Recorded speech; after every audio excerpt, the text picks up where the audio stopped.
So, this is a very strange turn up for the books and one of the fastest podcast interviews I've ever turned around. It was only this morning we connected, is that right, Igor?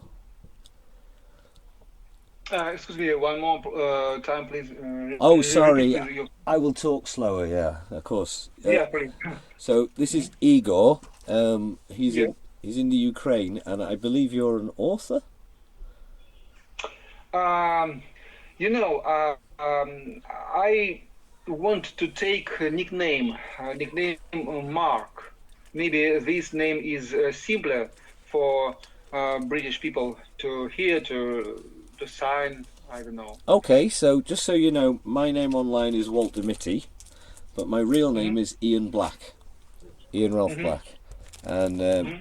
I mean, this interview is not about me, but I can tell you some stuff about myself at another time, because obviously what you've got to say needs to be said now while it can, I imagine. Hmm. Yeah. Потише, пожалуйста. So, My son came. yeah, how old is he? Six. 6 years. Oh, that was the age that I took my son on his first foreign holiday, to, to ski Athos. Yeah. Uh-huh. You're his world right now, I'm guessing. Daddy's everything to a 6-year-old boy. Yes. Yeah. So, what is it you would like to talk about? Would you like to talk about daily life in Ukraine, or are you just wanting to get straight into what's happening over there? Right now, Yeah. uh, to talk about what's happening in Ukraine now, or what it was when I was in Ukraine. Is it your question? Yeah, yeah. What would you like to talk about? I'll let you lead this because obviously you are sat there in a war zone, and Hmm. I think you probably just want to talk about it and get your message out. Hmm. So I'll let you. So it depends. It depends on our purpose. First of all, we interested both in podcast, as I see, Yeah. in recording podcast, but next level of our conversation, maybe higher, above of this, what happens in Ukraine now, how to say, economical and political situation there. I get what you're And I, saying. mhm. Because Ukraine's now in massive debt as a result of the foreign aid pouring in, I'm guessing. So, Mhm. Yes, so I know. Mhm. coming But out. I'm not. But I'm not there now. I'm not in Ukraine now. All I know of situation about situation in Ukraine is from other people. So I can't tell from me by myself what is Right, happening I get you. in Ukraine. Yeah, I'm the same. So I'm not in Wales now, and I have not a Hmm. clue what's going on back in Hmm. Wales. It's crazy. So, so you're relying on. Have you got contact with anyone within the city? Yes, I contact with parents of my wife, and I contact with my friends who served in Ukrainian army and saw what happens in Ukrainian army now. And I contact with Ukrainians who left Ukraine Mm-hmm. as me and saw situation in Ukraine Yeah. before the war. Right. Okay. So there is a lot to cover here because of the history of Ukraine, which isn't as straightforward as Yeah. people make Yeah. out. And And yes, and excuse me, and I can talk about history of Ukraine and the history of Russia, yeah, because I investigated, I researched a lot of history of Russia can I just and say Ukraine. thank you so much because I know through my Lebanese friend who's out in Gambia stuff about Ukraine, and I've just acted in a live performance with a Ukrainian actress, and I said stuff, and she said yes, that's about right. But when I say stuff to people here, they don't believe me, and they say, "How do you know?" And I say, "Well, I talk to people that live there or have lived there, and I look at the Yeah, news." they don't believe. People here don't believe that that history or situation could be in Russia or Ukraine. Is it? I understand. Do I understand right? You? Yeah, yes. So it's muddled, isn't it, the history, because Russia used to be part of, sorry, Ukraine used to be part of the former USSR, Yes. and as a result, it's got a percentage of ethnic Russians and Russian speakers. Is it mainly, am I right, in the Crimea? Is it? Excuse me. What Crimea? What about? Sorry. So I believe Ukraine has got a certain amount of Russian, ethnic Russians living there, which is the excuse that Putin is using to attack Ukraine. If I've got it right. So. Let me clarify. There are many connections between relatives, of Russians and Ukrainians. Yeah, yeah. So, if Putin said we must defend our Russian-speaking people, it is not truth as well. Yeah, I get you. So it is manipulating. Yeah, so it's a way of, I mean, while he may have legitimate reasons to want to protect parts of Ukraine, he's using an excuse to do it. Because they could, like Hitler. Yeah. Just like Hitler in Czech Republic. So, like, if there's Russians in America, for example, and they're being, or even in the UK, that would give him the excuse to declare war on us. So. Yeah, Putin could say, "I want to defend Russian people in USA, and I will attack USA." Yeah.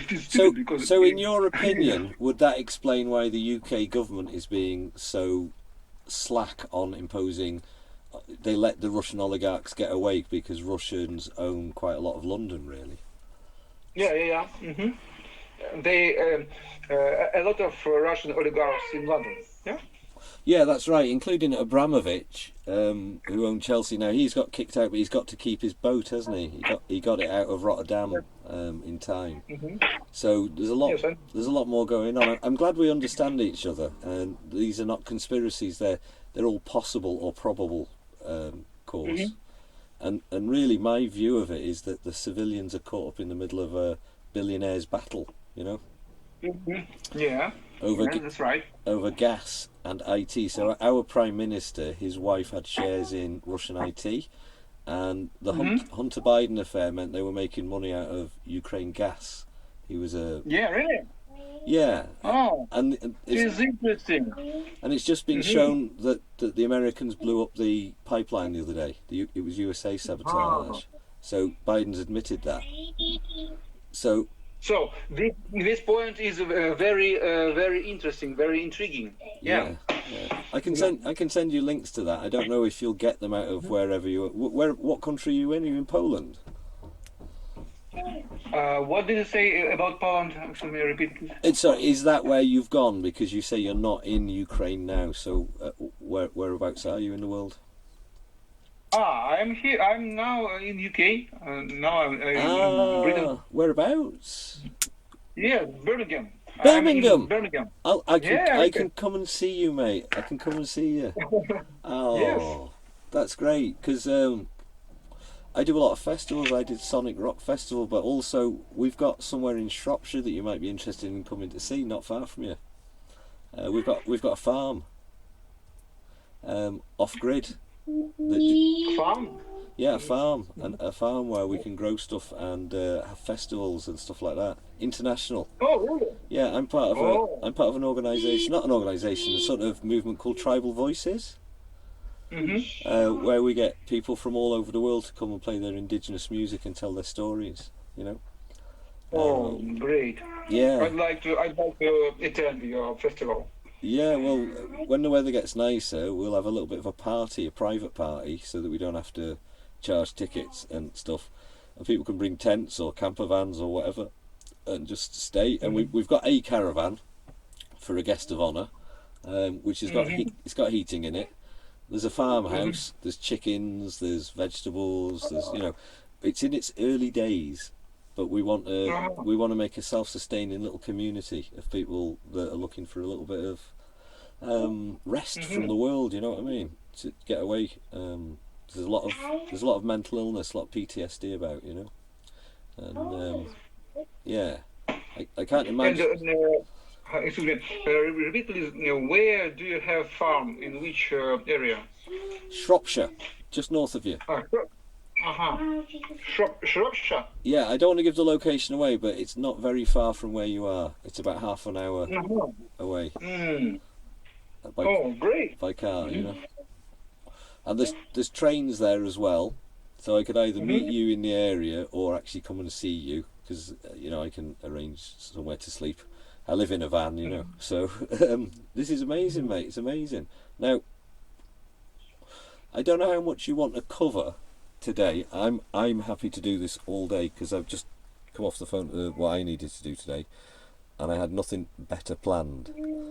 But if you want to carry on until you think it's a natural break, we'll just do that. And what I'll do is I'll interrupt the recording every 30 minutes, stop and start it, so that it's in manageable chunks, And what I've got is we do a show called Music Misfit on 9mark Radio every Thursday between 8 and 10. And excuse me, please, last sentence, repeat this last sentence. So I collect interviews for the radio. Yeah. So I could probably arrange for this to go out on 9mark Radio, which is in Leeds and Yorkshire, with a guy who's getting quite famous as an artist in his own right. And if you've got some favourite tunes, favourite music, if you send me links, we can serialise this on the radio and play the music that you listen to help you, because music helps you escape. Music therapy is what I do, It's how I helped myself after having trauma, But it was shown to me by other travellers, It's not until you have trauma that you discover who you really are, Without wanting to dwell on what's happened to you, you've had to leave everything behind for now, and you don't know whether you'll ever see it again at this point. So you must be finding ways of distracting yourself by writing, I'm guessing. Yes. Yeah. It's really nice to have met you, mate. Really nice. So 24th, I suppose we should start the story there for you on the 24th of February with that tower, because that's all I know at this point. And we can talk about the history. We've covered a little bit of it, but if we talk about the events that have led you to be in Birmingham, so people understand the journey you've had. So I'll sit back and just listen. Well. So, do you want to tell me about what I've heard on your little spot on your Spotify, which I've shared, by the way, about the tower exploding and what happened afterwards? So it was dark and the thing exploded, and you didn't know whether it was what the planes were because you couldn't see the markings on the wings because of the low cloud. Is this right? Yes, right. Yeah. And that's as far as I've got in your Spotify before you rang. So yeah. So if you want to carry on from there now, that would be great. You will continue to listen. Am I right? Yep, I'm sat here and we're recording. So you just talk, and if you struggle with any of the words, I'll try and help. Well, it is good idea. Yes. Okay. So